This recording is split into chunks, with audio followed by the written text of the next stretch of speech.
Welcome back. It is June 12th of 2015. We're going to take a look at Professor Ricoeur as he takes his approach to the Tetragrammaton.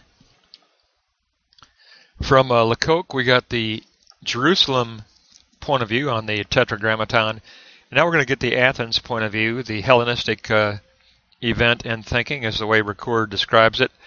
So we're going to take a very Hellenistic approach to the Tetragrammaton, which will differ sharply from the Hebrew approach, because the Hebraic approach was to interpret God as agent, and the Hellenistic approach is going to interpret God as concept of being. So it's going to be a very, very different approach, a much more Greek philosophical approach. So we're going to take a look at this in 3 moments and compare this to the Hebraic.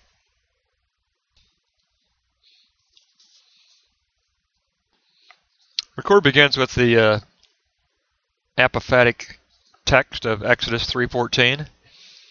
From the beginning, 3:14 was intended to add new significance to the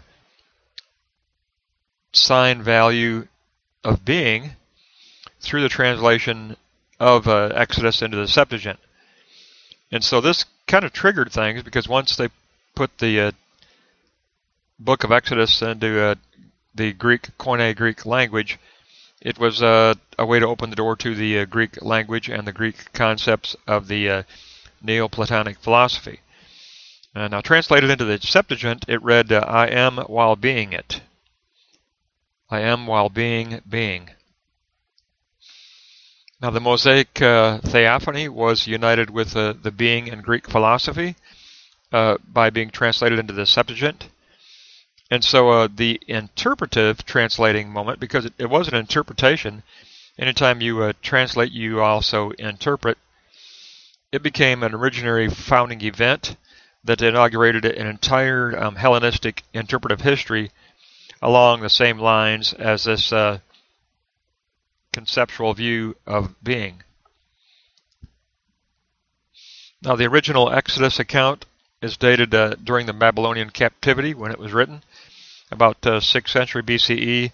The Septuagint came about 300 years later, around 3rd century BCE. And ultimately, the conclusion was drawn that the One transcends being. It's God at the highest point of sublime titles, and it's established through His eminence alone. Therefore, the transition to the second moment must pass through the concept of apophatism, meaning that God cannot be known conceptually, cannot be grasped in a conceptual way, except in negative terminology. He's beyond concept. So there's kind of a tension here, because they're taking up Greek philosophy, but at the same time, they don't want to get caught up in a conceptual idolatry. So the enclosure of the One is nested in a historical tension between the Athens phronesis and the Jerusalem phronesis. And we're going to take a look in the second moment how the Athens phonetic stance toward Exodus 3:14 unfolded. And when we do that, we notice that it begins with the apophatism, that the dialogue proceeds along an interplay between the fact that the being of God is undefinable in concept, but at the same time, they're taking up the structure of being as transcendence from Neoplatonic philosophy. So you got that tension of trying to interpret this biblical text by at the same time recognizing the idea of apophatism and also the ontological structuring of Greek philosophy. So there is a limit point that's encountered internally in this process. And so a third-party workspace of universality must be posited for Yahweh as the concept of being, because it is ungraspable, except it's also a part of the Greek Neoplatonic idea. So you're left with the third-party workspace, and it's going to be kind of progressively worked on and progressively refined. Now, Ricoeur says that there are a certain number of enigmas that are faced when we try to engage at dialogue within this tension. And the first is the fact that we do experience that gap of inaccessibility of conceptual idolatry, the fact that God's being cannot be grasped in any true conceptual way. And there's a deconstruction that's necessary in order to peel back the Egyptian veneer that's more or less influenced the tone of questioning in the account in Exodus, that also must be deconstructed. And any reconstruction must take on the general context of ethics as the guiding semantic field, says Ricoeur.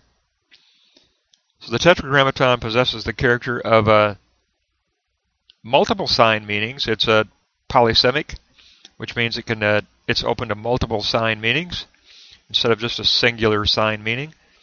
So dialogue continually will unfold between the singular semantic field of ethics, but the polysemic openness toward multiple sign meanings.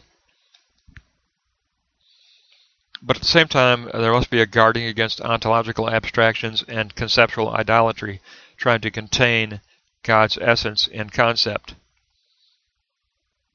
So the context of the Mosaic theophany is a call narrative from Exodus 3:1 to 4:7, but 3:14 actually is a surplus that overflows the narrative. God's answer actually is a surplus that transcends the narrative itself. And it is a affirmation of God's authority in the answer. So we're addressing a universality that is beyond the interplay of dialogue, but at the same time wants to be articulated in that workspace of universality. But the threshold does allow us to gather with other individuals who can help to fill and to access that excess of supplementary signification that the event does hold, this opportunity for multiple sign meanings. Now, key for Ricoeur, he says, in understanding this position, we need to understand that there is a pre-existing historical reference that will depict how this entire Hellenistic process took place. We're going to take a look at that reference. Okay, this is key to Ricoeur's position here. He gives us a brief running of how the Hellenistic event and thinking took place, how it really did suggest its own contour to Exodus 3:14. It began with Augustine, and he posited being as concept, as describing Yahweh, God, as the concept of being. He combined the philosophical and the theological in order to do that, and he adopted the inaugural ontological interpretation of the Greek translation of the Septuagint. He began with the Greek, Koine Greek. But he inscribed that into an all-encompassing ontology that was Neoplatonic and Christian at the same time. And so Christianity was a quest for intelligibility. And he concluded with the fact that the one being of Yahweh equals a self-subsisting act of existing. A self-subsisting act of existing equals God as the concept of being. And as concept, it really does become a very concrete concept, because he said it stands for immutability, eternal, and incorporeal. So it becomes a very, very concrete and static concept. God is immutable, he is eternal, he is incorporeal. Now the challenge against Augustine came from Dionysius, and Dionysius introduced the apophatic corrective to Augustine's concept of being. He says God is the beyond of being, an agnosia type of unknowing, an actual beyond of being that cannot be grasped in any conceptual way, period. And that conceptual affirmations are threatening to become conceptual idolatry. So Dionysius is the one who posited the idea of this conceptual idolatry and the apophatic corrective that needs to be applied to Augustine's concept of being. And from there's a moment that Ricoeur said we need to take a look at. Anselm of Canterbury did posit the fact that being and the beyond of being could be resolved in their conflict if we posited the fact that God's existence is equal to his essence. And then that would help resolve that conflict. And that was taken up by Aquinas. And so the third moment, you could really look at this as a triad. Augustine is the first moment of this Hellenistic process. Dionysius is the second moment, and Aquinas is the third moment for Ricoeur in his history of Hellenistic influence on Christianity. And Aquinas did equate God's existence with God's essence. Therefore, God equals the pure act of being. He is the one who is, and Aquinas took up Romans 1:20 and posited that the invisible essence of God is clearly seen in actual existence.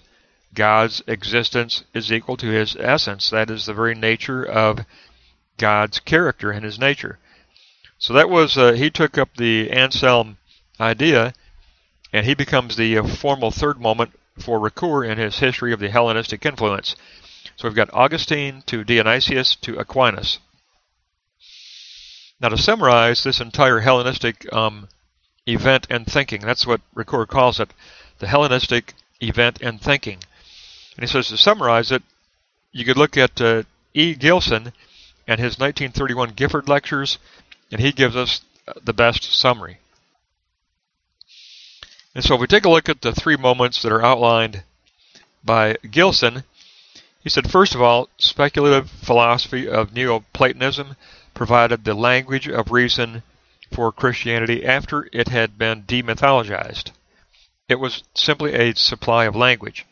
The second moment, faith, that was seeking understanding, employed Exodus 3:14 simply as hermeneutical principle in order to demythologize Neoplatonism and to acquire the language of Neoplatonism, thus reaching Christian philosophy of being, which would equal the pure act of existing. The pure act of existing equals the essence of Yahweh, Yahweh's essential nature. So that's how the Hellenistic process evolved, and all of Ricoeur's preliminary comments really just build to his fundamental position of the fact that the Hellenistic event and thinking consisted in history of a triad of Augustine positing the concept of being for God, Dionysius positing the beyond of being for God, the two of them becoming resolved in Aquinas, who posited God as the pure act of being, of an existence that is identical with the essence, by taking up Romans 1:20. So you've got Augustine, Dionysius, synthesized in Aquinas.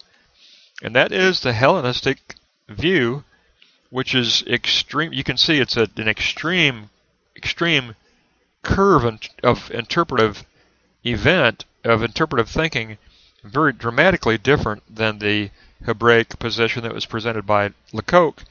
Lacocque presented God as agent and concentrated on God as agent, as the agent of Elohim, who went out of himself as Yahweh, and then who rules as the Lord over heaven and earth. And he had a very dramatically different position of Elohim, Yahweh, Adonai, from the majestic creator to the Savior to the Lord over heaven and earth. But it was always centered on the idea of God as agent, and God revealed himself in Exodus 3:14 as agent, not as a concept. So you can see that Ricoeur, he wants to balance this for us so we can understand exactly what has taken place, because the Tetragrammaton also had a Hellenization process that took place. And so Ricoeur's position is not to argue with Lacocque. He's just telling us that the other side of the coin was the Athens influence. And so we've got the Jerusalem influence presented by Lacocque and the Athens influence presented by Ricoeur. And he says the Hellenized curve of interpretation that was put on Exodus eventually was kind of applied by taking up Romans 1:20 as a hermeneutical principle to be applied. But according to Gilson in 1931, the entire process of Hellenization of this Judaic idea evolved out of a triad where Neoplatonism was demythologized by Exodus 3:14 to reach Aquinas' position of the pure act of existing as being equal to God's essence. And so it's a very powerful presentation of which we need to understand as Christians. We need to understand our heritage. How did we evolve to this very strict Western Greek conceptual type of thinking? Well, it evolved through three Christian philosophers of Augustine, Dionysius, and Aquinas, and that's where we are today. We're left in that position today, actually, and we have a real need to reapply the Judaic mindset to the way that we view Scripture so we can recapture the idea of God as agent. And that's why Ricoeur wants to move on to the third moment. He wants to take a look at universality because he's just presented the Hellenistic view just to show how it did so strongly offer a curved interpretation of the Judaic idea of agent for Yahweh, and how it really did offer that transformative idea of concept of being, and how that truly did alter things in the Western mind. But for Ricoeur, he says, we need to realize that really speculation must always be coupled with the force of motivational attestation, of conviction. And Ricoeur says the best step that we can take today in the 21st century is to take up Levinas, the Jewish philosopher of the 21st century. And he says Levinas provides a very good model for what we need to do to correct this Western twist to Judaic thinking. And Levinas says, he's got 11 aspects here for Levinas. The face of the other conveys the message of Sinai, and it's without an ontology. The face teaches us in an ethical way, without a prior ontological positing. The face of others, as ethical occurrence, becomes the trace of God, commending the self to mission and to service. So the field of divine names gets reopened. At the same time, there's a guarding against conceptual idolatry. But John's first name for God is taken up. The name of love is posited. And this entire process does not pass through any kind of conceptual argument. The good is the first name God is given in the Scriptures, not being. And that is referenced in Luke 18:19 and Matthew 19:17. And so Levinas says we praise God with the name of charity rather than being, and we apply a logic of the superabundance of agape love, and we do re-Judaize the Western ideas that we have gathered from Neoplatonism. We give them back their Judaic energia. We give them back their dunamis and energia from the Judaic understanding. We make that correction. So Ricoeur wants to close by saying, let's take up the Levinas position, and this begin and remain centered on the plane of ethics, the ethical plane, and let's recapture the Judaic fluidity of ideas and get away from this very rigid and static concept of being. And so it's an excellent balance to what we got from Lacocque, and it does not contradict Lacocque, but Ricoeur wanted to give us, he wanted to provide his voice and give us the full understanding of the Tetragrammaton by making us aware of the fact that as American Christians in a Western tradition, we have a heritage that has strongly influenced the way we think. And it was from a triad of Augustine, Dionysius, and Aquinas. And we need to remember that so we can understand what happened, so we can work toward correcting it by taking up Levinas. So it's a very powerful presentation by Ricoeur, and it kind of gives us a great balance to Lacocque and the Judaic position. That takes us up through 361.